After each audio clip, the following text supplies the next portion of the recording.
2001, my mother became disabled. She had had polio when she was a child and then developed post-polio syndrome around the age of 60, which is essentially like a advanced form of chronic fatigue. Like your muscles just deteriorate. And because there aren't a lot of people who get polio anymore because of the polio vaccines, there aren't a lot of doctors that understand the issues of polio survivors. And so when my mother moved from Florida up to Minnesota so that she could live with me and I could help her during her disability, I just started taking her to the doctor that I had been seeing. And the first time we went in and met with him, the first thing he said was, "Wow, I spent all weekend reading your medical history. It's quite a thick file." And her medical file was about 500 pages long. And he was a fantastic doctor, especially for her. He spent a good deal of time figuring out the things that he needed to know about her condition. And then he retired about 3 years later, so we started looking for a new doctor. And it was a hideous process. And it was at this point that I became aware of just how lucky we had been in finding the first doctor.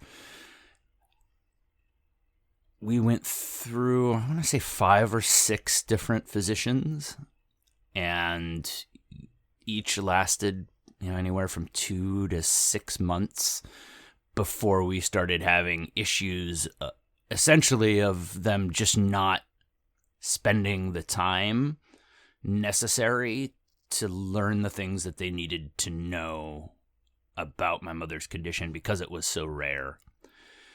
And this story popped to my mind based on today's topic because what would have really have helped me would have been a list of questions to ask this advisor, this doctor, this personal medical advisor, and to have gotten some of the things out in the open right away. And so with that, we will start episode 11, Selecting Trustworthy Advisors, and welcome you to the Valuability Podcast. The Valuability Podcast is for financial advisors, business owners, and anyone interested in financial planning, business, leadership, and personal development. We believe that financial success comes from building a plan on the foundation of your values, and building your ability will help you get there. My name is Danforth Fleek. I have been a financial advisor and product wholesaler for over 20 years in the financial services industry. And each week I am joined by my co-host, mentor, and good friend, Philip Simonson. Philip has been in the financial services industry going on 4 decades, also as a financial advisor, field leader, sales trainer, and a leadership development expert. Philip, is it finally spring in the Great White North? Thank you, and to all our listeners. Yes, we have green buds on the trees. It's looking lovely out there, and thank you to all those who are listening in advance for who have served, and I'm grateful for those who have served and have since left us for the wonderful freedoms as we celebrate this upcoming Memorial Day weekend. Excellent. You can find our podcast on Apple Podcasts, Spotify, Stitcher, TuneIn, wherever you find your podcasts. We should be there. We also have a YouTube channel where we post all of our episodes. Search Value-Ability on YouTube. You can also find us on our website, value-ability.com. Click on the episodes tab, and our podcast player is there. Wherever you find us, the official mantra of podcasters throughout the entire universe, please like, review, subscribe, and share. For us at this point, the last one is by far the most important. If you could share us with people that you think would like our content, that would be exceptionally helpful. You can sign up for our mailing list at value-ability.com under the Contact Us tab. We put together special content, exclusive content for our mailing list subscribers. So if you like what we do and want more of it, check out our mailing list. And finally, you can follow us on Twitter and Instagram at value_ability. Twitter is the best way to get a hold of us if you have questions or comments. And you can also comment and send questions to us through our Facebook page. Search at Valuability, all one word, on Facebook. And you can find the list of questions to ask when selecting a trustworthy advisor that we're going to be discussing today on our website, value-ability.com/content. So, Philip, selecting trustworthy advisors. Now, we originally put this together specifically for selecting financial advisors, but we have made it more generic, correct? Correct. So, example, I look at it as selecting your trustworthy advisor or your teammate, and whether or not you're running a small business or you are selecting an advisor. And part of that process could be CPA, getting a CPA, getting an attorney. It should be considered your teammates as you journey through this life. So it can work for any of those people you're looking to add to your team. Right, and I looked at it from the standpoint of our opening story. I could have definitely used some of these. Now you can change them a little bit for different professions. As the example that I used, a doctor, you'd probably have some different questions about how in that example, how do you work with someone that has a rare condition, those kind of things you could add in for the specific industry that you're talking about. But I agree. I think this is a great starting point for a general list of questions for any kind of trustworthy advisor. And the first one, of course, given our focus as a podcast and how we view being financial advisors, it isn't going to be shocking to anyone. What are your most important values? That's our number one question, right? Correct. And it really goes to the basis of who that person is, not only as a person, but then how they express that through their business. Yes, I look at those values. If they're internal to each and every one of us, and it's things that are important to us. They help inspire us, and if you know one's values and your values, and we'll have a whole topic on this, but if you know your top 15 values over your lifetime, generally do not change. The priority of them will, but by knowing one's values and you can then line the values up. If we're going to stay with the advisor piece right here and selecting an advisor, then you can, a good advisor will take those values and connect the dots to their goals. And then we'll use the right recommendations and also use all of that from a big comprehensive standpoint when making decisions to make sure they're in alignment. We'll talk more about that down the road here, but someone selecting a good advisor, they should step back and spend some time with you and ask you what your values are, or put you through an exercise and then link them again to the goals. And you got that, you're going to have someone who I'd feel more comfortable with. And lastly, the birds of a feather flock together. Try to get, do they match, their values match up with your values? Yeah, the other thing that pops into my mind as well is that if you know somebody's values, or they've told you what their stated values are, it will become pretty apparent in working with them if they're not living by those values, right? And that's Correct. Always a huge red flag. Correct. Very good. Right?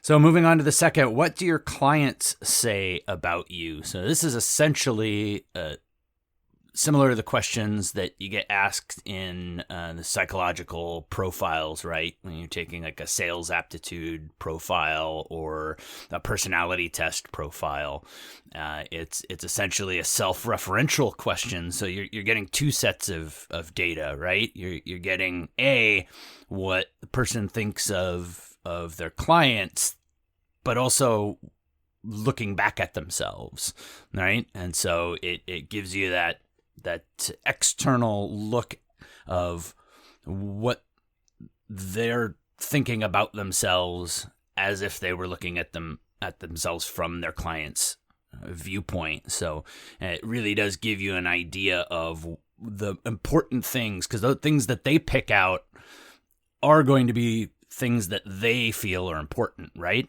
Correct.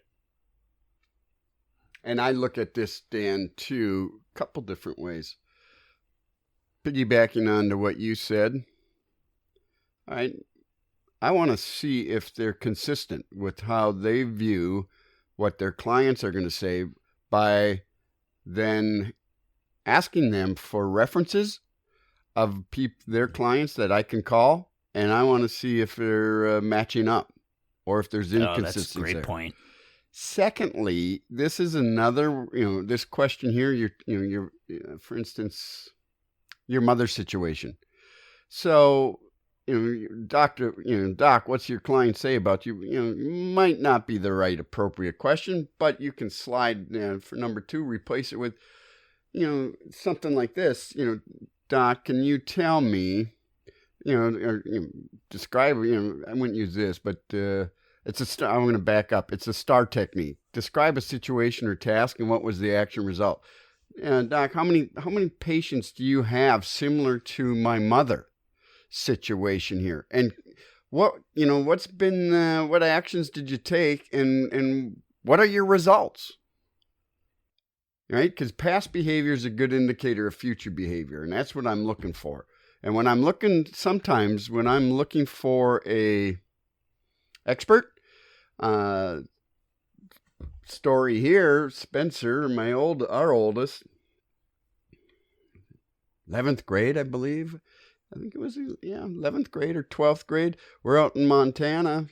He and Garrett, our second one, they go into the woods, fresh snow up in Big Sky. They were going into the trees. Well, he hit a tree, shattered his femur. So I called my sister's partner, who's a doctor and quite renowned, and I said, can you give me, here's the situation. Can you give me someone out here in Montana that I should contact?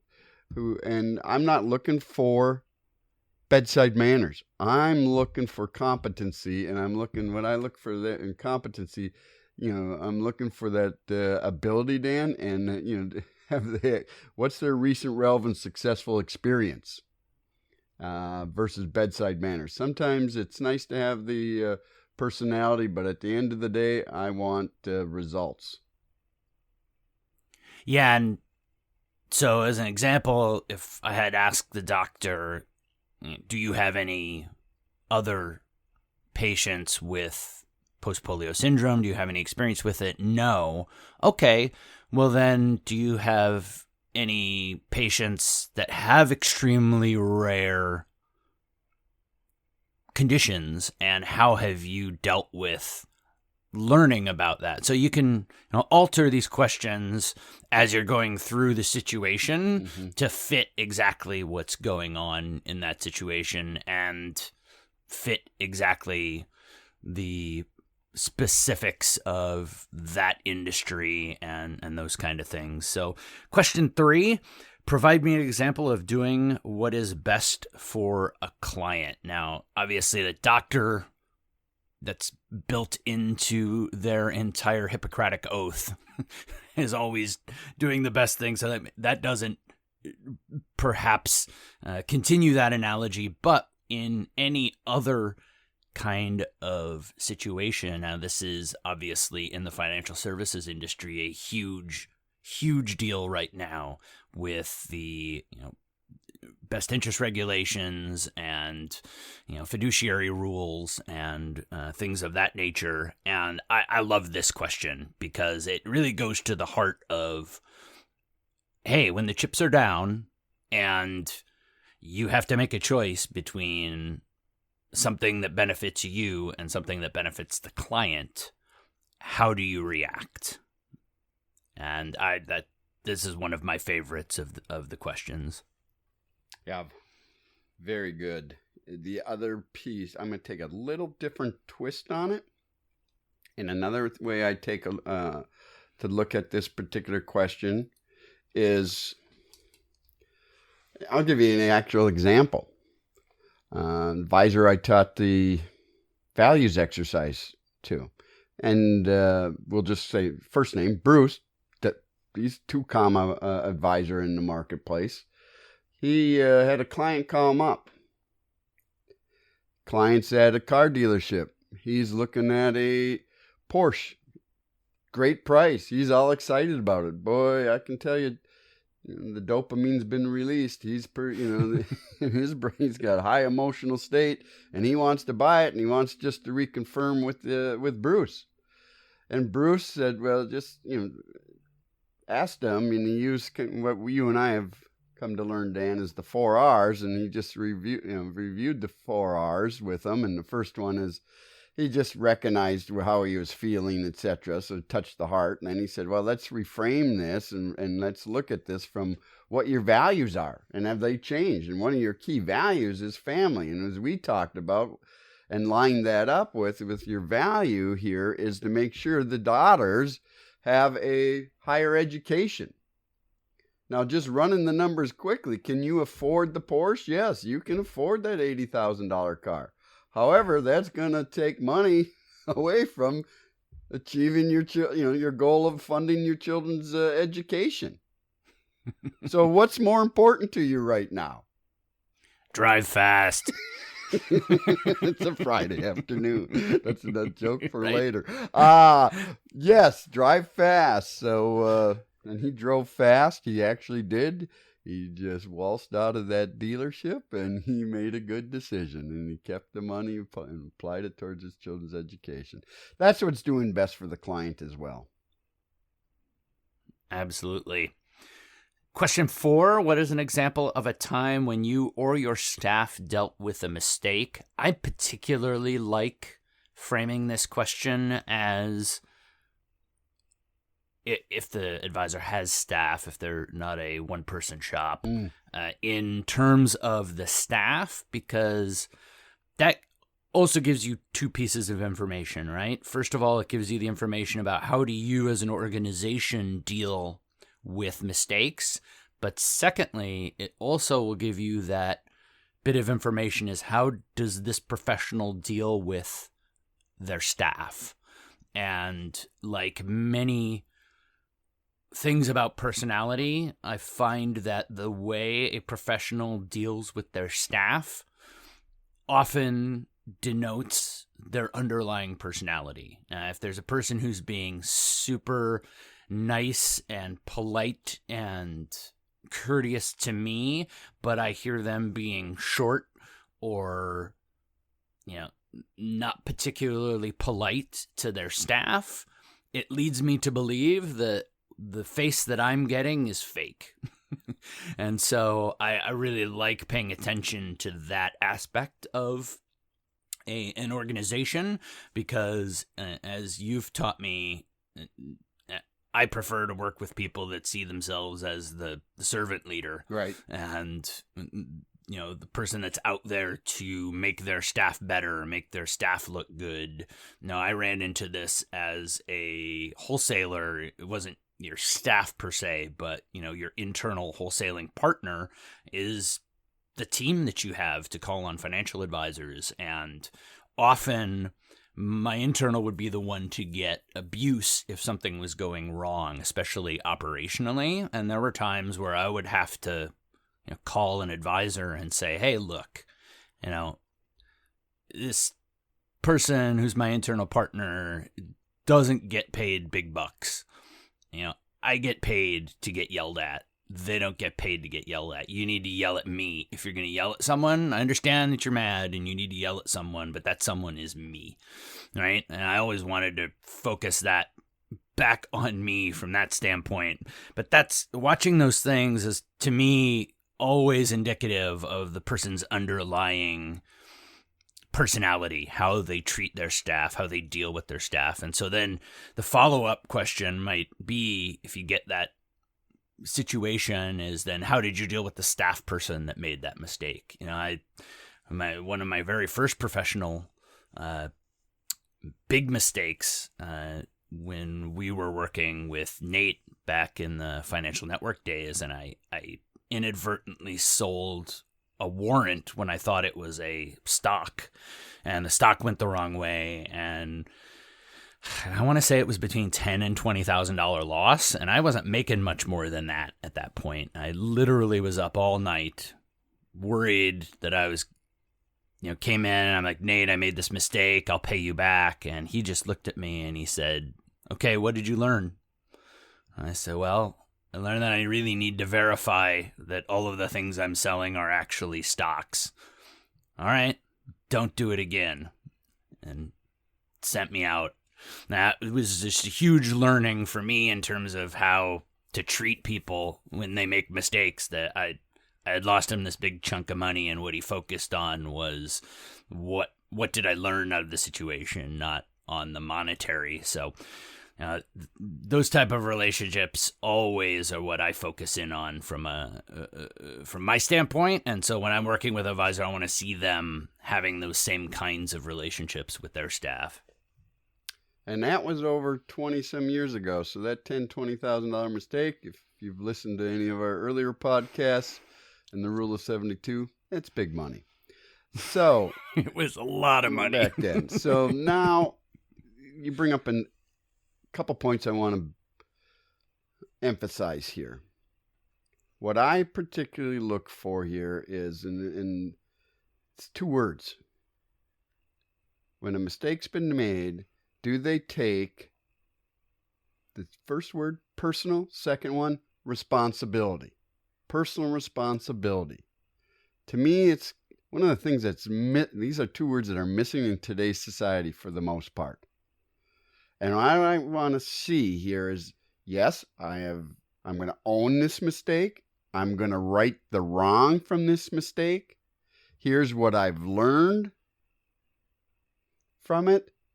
And as a matter of fact, here were the results as I applied these new learnings.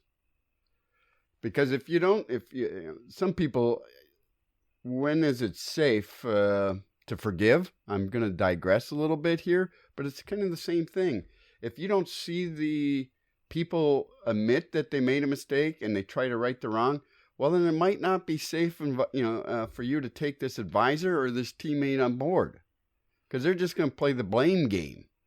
And for you to, I was taught this by an old tribal leader's wife who had committed adultery. And this woman, I shared a plane ride first class out to L.A., and she saw me reading this book. And she was a big national nonprofit that she represents. And she said, well, here's what she's learned when is it safe to forgive? One, the person must apologize. Two, it's got to be sincere. Three, they've got to right the wrong. And four, they got to promise they're never going to do it again. If you don't see those four things, you know what? Probably best to put on your training shoes and walk out the door and keep on walking, because it's not safe to forgive, because it's going to happen again. Or something else of similar magnitude. Yes. Right? Yep. Because it denotes not being able to really synthesize the mistakes and correct them. Yeah. So, absolutely.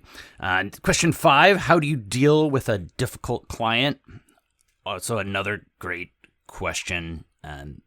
Times of stress, how do you deal with someone?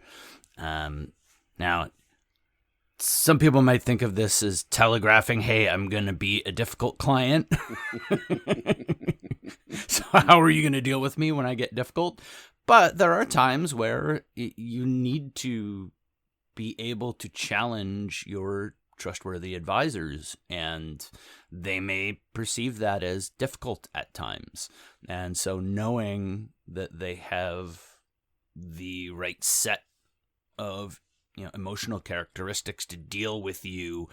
Now, that's what I've always said about money. And you taught me this very early on, Philip, that when you have a small amount of money and you're younger, yes, you can manage it yourself. But once it starts to get to be larger, you stop being rational about your own money. And so, especially from a financial advice standpoint, it becomes... there's just a point where you stop being rational about your own money. You can be rational about other people's money. You can be rational in theory, but when you're watching that portfolio drop by, 5, decimal points, or and to use the example of my opening story, I could not be rational about my mother. Right. She was my mom. Yeah. There were times where I was just irrationally protective of her. And, I'm embarrassed to say it, but I did get banned from a clinic here in Minneapolis because I got so upset at the way a doctor was treating her. And I let that doctor know about it. And my concerns were not appreciated. Let's leave it at that. So yeah, understanding how someone's going to deal with you in times of high stress is a great thing to know. Yes, absolutely. And I look for a couple things here with this question. One, what I want to see is how do they describe their methods of helping someone walk back from the cliff. And things that I would consider as quality skills is going back to question number 1, reminding the client, let's reflect back, first recognize how they're feeling. You got to touch the heart before the brain and settle them down. But then let's again reframe and look at the big picture here. What are their values? And how do those values relate to the goals? And then let's reframe it and from a bigger picture standpoint. And then eventually respond to it. But in that process, what you described, Dan, in your situation, and we'll talk about this in greater detail with the article, but there's these emotional biases. And one, just like a good attorney does not, if he or she will not try to defend themselves. They will hire out another attorney because they cannot be objective because of these various emotional biases we're going to start to talk about. But the other thing that I would want to see here, sometimes there are difficult people. And you don't have to work with everyone. And if you're giving that client good, solid, sound advice and they're not willing to adhere to that advice, well, then it's okay to fire that client. But I would want to describe that situation. An example with, the client, that I used earlier at the car dealership, Bruce's client. And if they did not walk out of that dealership, but instead bought that vehicle, you know what? When are they ever going to listen to your advice? Might be time to let them go, because this is just trouble waiting to happen. So in the interest of time, I'm actually going to group a couple of these next questions together because they do go together. Mm-hmm. So 6 and 8, do you have a regular client contact process? If so, what is it? What outcomes can I expect? That goes with number 8. Can you explain what will happen during the process of becoming your client? Both of these very obviously also hit on a key factor for both of us, which is process. process? Do they have a process? A number one, right? Like so many times you ask that question and there's just crickets, right? Because the process has been built up over time, really not as a process. It's just the way they've done it, and they don't actually have a codified process. And so this will uncover that very, very early on. If you're not working with a professional who has codified processes, it's going to become an issue at some point. So I love both of these questions because it unearths that. Yes. Yes, it does. And I look at these, and I'm going to be a broken record here. We've said it before, to run a successful business or a successful practice, you must manage 3 things and manage them well. Net income, your processes, and your people. Managing your people.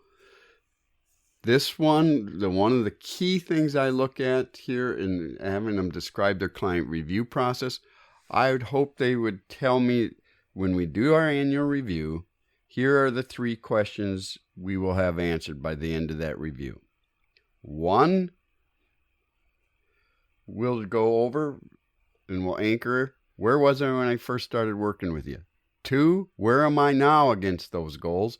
And 3, what do I have to be doing differently in order to get back on track to achieving those goals?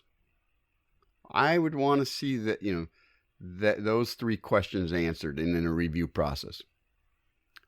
And lastly, I would hope I would hear before the actual review occurred, they asked me what I wanted as successful outcomes for that meeting, 1 or 2 at minimum, so that at the end of the meeting, they can say it's time well spent. So questions 7 and 9 also go together. Question 7, what professional designations and licenses do you hold? What professional organizations do you belong to? And then question 9, what do you do to keep current with trends within your industry? Both of these questions focus in on finding out the level of commitment to personal development. Bottom line, right, is are you continuing to better yourself professionally? And these questions go right to the heart of that. Yes. If you're not growing, you're dying. So I want to see how they continue to grow and develop as a professional. Tells me that they're serious about their profession.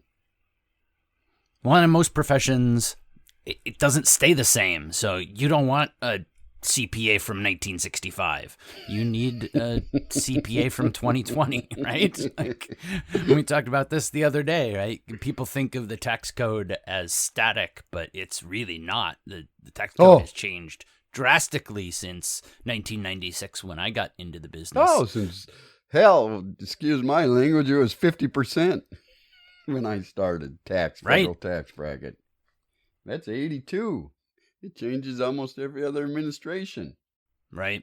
When we started out, all your stocks were in your qualified plans because you didn't want to pay your capital gains taxes, and you kept all your bonds outside. And now that's flip-flopped because you want to pay capital gains tax on your stocks. So, yeah, you want somebody that's keeping up with all of those trends. And that's, in fact, something that I've found, having not been a frontline advisor or wholesaler now for 3 years.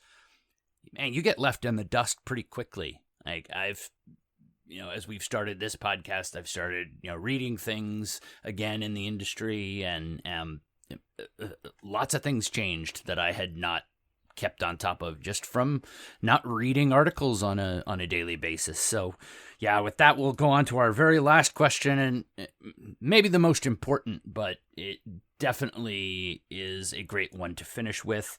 Can you please explain how you get paid? I don't know that needs a lot of explanation, and just about any professional advisor needs to be able to explain to you how they're going to charge you and justify the services that they're providing. Yes. And I just want to make sure They explain it in a manner that I can understand. Is it going to be billable hours? Is it going to be commissions? Commissions plus a retainer fee? Please tell me, and so I can do the math. Because as we all know, price only becomes an issue in absence of value. And I have just one last thought on that question. If the advisor is reluctant in any way to talk about compensation, usually that denotes that they are not fully confident that their services are worth the fee that they're charging. And so I always take that discussion as, look, if they throw it out there and are perfectly comfortable talking about their compensation, they know that what they're providing is valuable. And if they're not, then it is a sure sign that there is something else in their mind that keeps them from believing 100% that their services are worth the fee that they are charging. One last thing we want to remind you: when you are choosing an advisor, never work with the very first advisor that you meet. You always try to interview at least 3, if not more, advisors when you're looking at working with one. Depending on the industry, you could have varying numbers, but we just wanted to make sure that you remember that choosing the first one that you meet, choosing them just because you think they're nice people, or those kind of factors, as we mentioned last week, aren't great ways of choosing advisors. Use these questions, tailor them for the situation in which you find yourself, and interview multiple advisors. And with that, we will wrap up the main section and move on to our article review. This week, we're going to be touching on a topic that Philip and I are both very, very interested in: the idea of behavioral advice. And this week's article is "The Flaws a Nobel Prize-winning economist wants you to know about yourself." Philip, why don't you take the lead on the article this week and pick out a couple of things? Sure. Couple of things. Let me position it. Are you overconfident, cautious, or highly impressionable when making decisions? Well, you can know these are called psychological traps, and you're not alone. Or do you stick with the status quo, look for evidence to support your opinion? That's parentheses confirmation bias. You are seeking out other people who think like you do just to have them confirm that your thought process is right. Or if you're the type of individual can't admit or make a mistake. These are also psychological traps, or what we're going to call biases. Well, and then I think you're going to see in the article too here, Dan, how do you pronounce it? I'm from the Iron Range. Anything more than one syllable is going to give me a hard time, but heuristics? Is that right? Heuristics, yeah. Heuristics. Thank you. I knew that you instead of the... Anyway, that's unconscious routines. At least I know what the definition is. It's unconscious routines. And what you can know, you're going to have... there's 2 problems in decision-making here. There's the decision-making process, and then the mind of the decision-maker. So that... anchoring, I think the article talks about anchoring. Well, with anchoring, anything that you hear initially, that will be the anchor. That's the thing that you are going to focus on then most. And it's hard to get off of that anchoring thought. And ways in which you can use this to your advantage and or disadvantage. Now, be careful of this from marketing specialists. They'll do this and they'll say, look, the initial price was X. Today, it is only worth, we're selling it for 30% less, big bold. So they anchored you on a higher price, and then they came in with a much lesser price. You're thinking you're getting a bargain. they just help manipulate you right there and anchoring on that 30% less. Yeah, the famous one there is try not to think of an elephant. Yeah. Right? That's the one you learn as a kid. Right? I mean, I'm not thinking about an elephant, but am I thinking about an elephant? Wait, what's going on? Yeah, and anchoring, and then the mind, what it's doing is considering the decision there that it's going to give disproportionate weight to the first information it receives. And so be careful on that one. And there's some other things. I think, the overconfidence bias. If you happen to have had a lot of success in your life, you got to be careful of that. Then you think you can you're Superman or Superwoman. And what you want to do there, though, in both the anchoring or the overconfidence, seek out, and hopefully you have some good truth tellers, people that you trust that will give you their frank opinion. But cautionary note here, don't give them too much information, because then you run the risk then of those people giving you that confirmation bias back that you're thinking was correct. And Dan, I know you know this one, that status quo trap, and that's the desire to protect ourselves from damage, and it's the most comfortable and low risk. And I'll throw it over to you. But one thing I want to add with this status quo trap and looking at this whole thing around risk, what I love about the Money Guide Pro, and if I'm going to put a plug in, or any planning software you use, Money Guide Pro, though, they do, they'll probably be updating it. 2008, they called it the Great Recession. And 2 years after that recession, they demonstrate with your current portfolio, not so much your risk, percentage-wise, what you can lose, it's actual dollar amount. Take it to if you're an advisor, take their risk tolerance level and how much risk they're willing to be able to take percentage-wise, but let the client know what that means in actual dollars, because most people do more to avoid pain than they will seek pleasure here. Yeah, the first thing that I wanted to point out from the article is literally in the first line, it starts, "Sorry to say it, but you're not perfect." And that to me, especially around the world of investing, but certainly it does also apply to other areas of advice, absolutely legal advice, accounting, medical advice.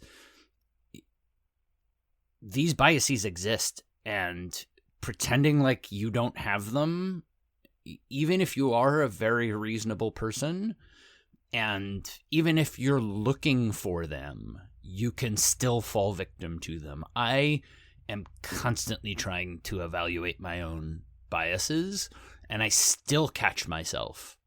And this is where having an advisor becomes absolutely essential, is that if you're doing your own investments, to use that analogy, it is not dissimilar from going on WebMD and diagnosing your own medical conditions, or going online and figuring out your own, complicated tax strategies, or, defending yourself in court, which is the number one thing all lawyers say. Even if you're a lawyer, you never defend yourself in court, right?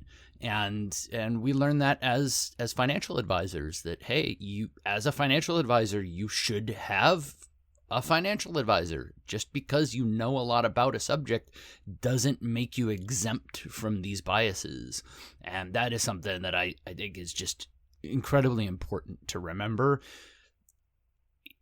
If you are going to do it yourself, you need to remember that in addition to learning all of the things that you need to learn in whatever topic you're not choosing to use an advisor for, you also have to spend time constantly analyzing your own biases.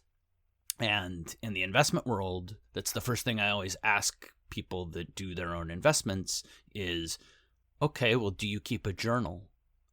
Because the only way you can truthfully not fall victim to your biases is by objectively writing down things as you do them and as you decide on them.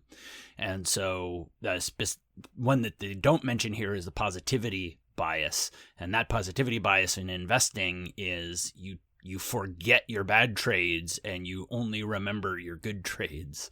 And that's where keeping a journal comes in. It's vitally important to not making the same mistakes twice. So that to me is really always the biggest takeaway. Yes, you need to learn what the individual biases are so that you can be aware of them. But the key is always that without help, you are still potentially going to fall victim to getting stuck in one of these biases and not knowing it. Yeah, I mean, even if you know them, it's a constant process of reviewing and looking at your decisions and analyzing to make sure that you're not falling into one of these traps again. So, and with that, we will put the link out on Twitter and on our Facebook page to the article for the week. Definitely check it out. It's a very, very interesting topic. And I know that at some point we will come back and do a full episode on behavioral advice. Yes. With that, we are going to move on to our question for the week. Our question comes from listener John in Orlando, Florida, and he asks, simply, how long can the United States government continue printing money? And I love this question for a number of different reasons. So I will start off with it. Now, the first thing to remember about the concept of when somebody says the United States is quote unquote printing money, of course, what they mean by that is creating a monetary policy in which money is easy to come by, right? So they're lowering interest rates. They are, borrowing money in order to stimulate the economy, as we're seeing now with these big stimulus bills. And the thing that people get caught up on with this is, and the analogy that I like to use is, I very distinctly remember there was a Sports Illustrated cover when Charles Barkley became the highest paid athlete. And I want to say that his annual salary was $3 million a year.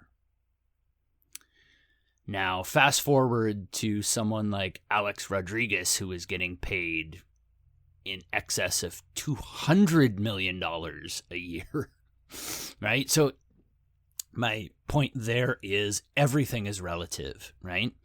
If you make $50,000 a year and you're $50,000 in debt, that's pretty different than if you make $1 million a year and you're $50,000 in debt.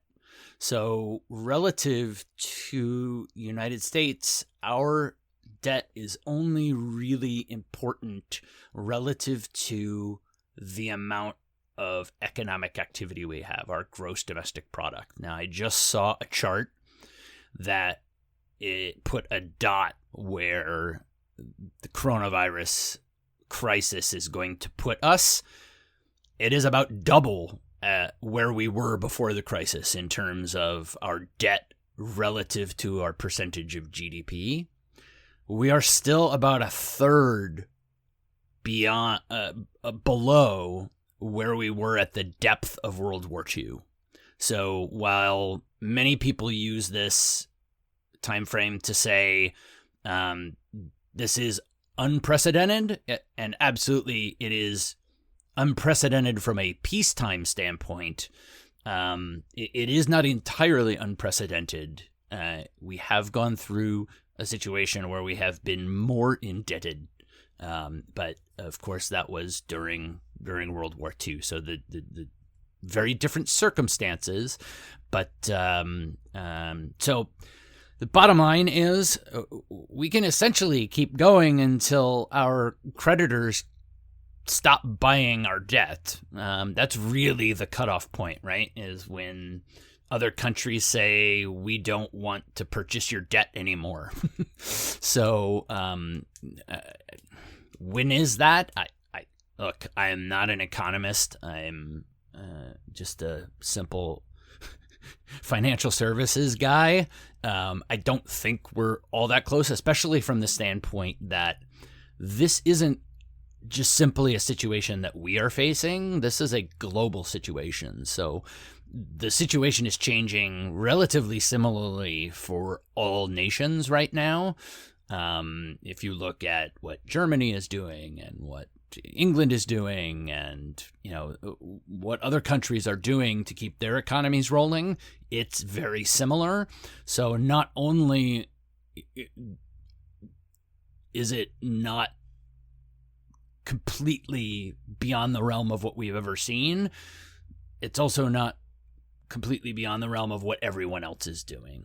So that is bottom line on that. Now, Philip, I saw you went and grabbed something. Is that something that you wanted to add to this topic? I initially did, but I can't find what it was I was looking for. But Okay. You pretty much, bro.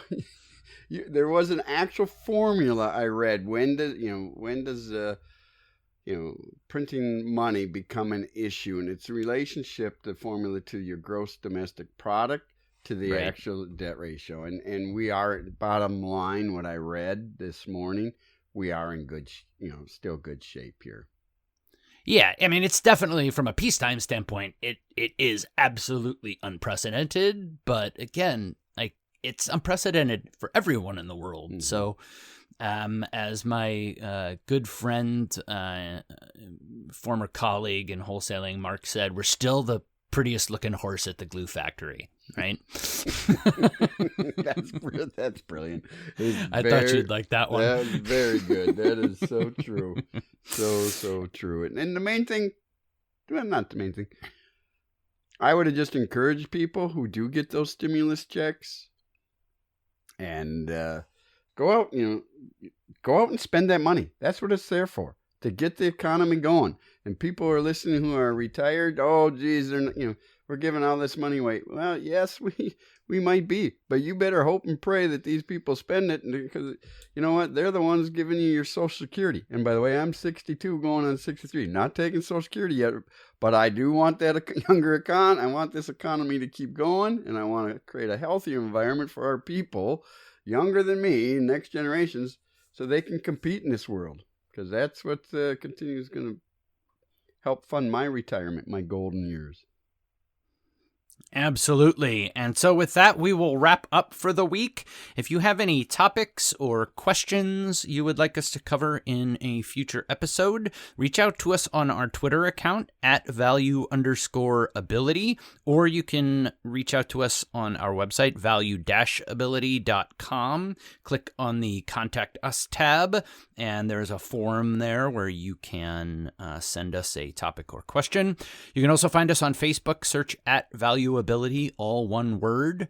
I would also, again, encourage you to sign up for our mailing list. We do put out free content for all listeners, but if you sign up for our mailing list, we put together exclusive content on our topics for people on our mailing list.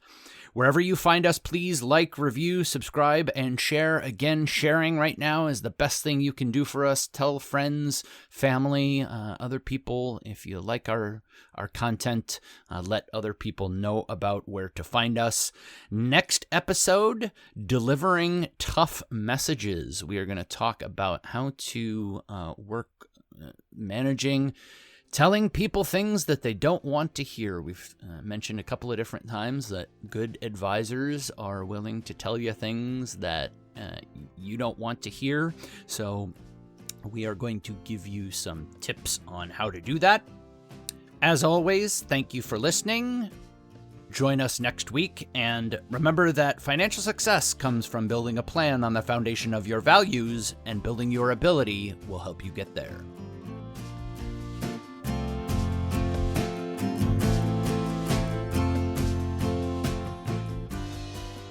This is a podcast collaboration, not a peer-reviewed journal or a sponsored publication. We make no representations as to accuracy, completeness, correctness, suitability, or validity of any information in this podcast and will not be liable for any errors, omissions, or delays in this information or any losses, injuries, or damages arising from its display or use. All information is provided on an as-is basis. It is the listener's responsibility to verify their own facts.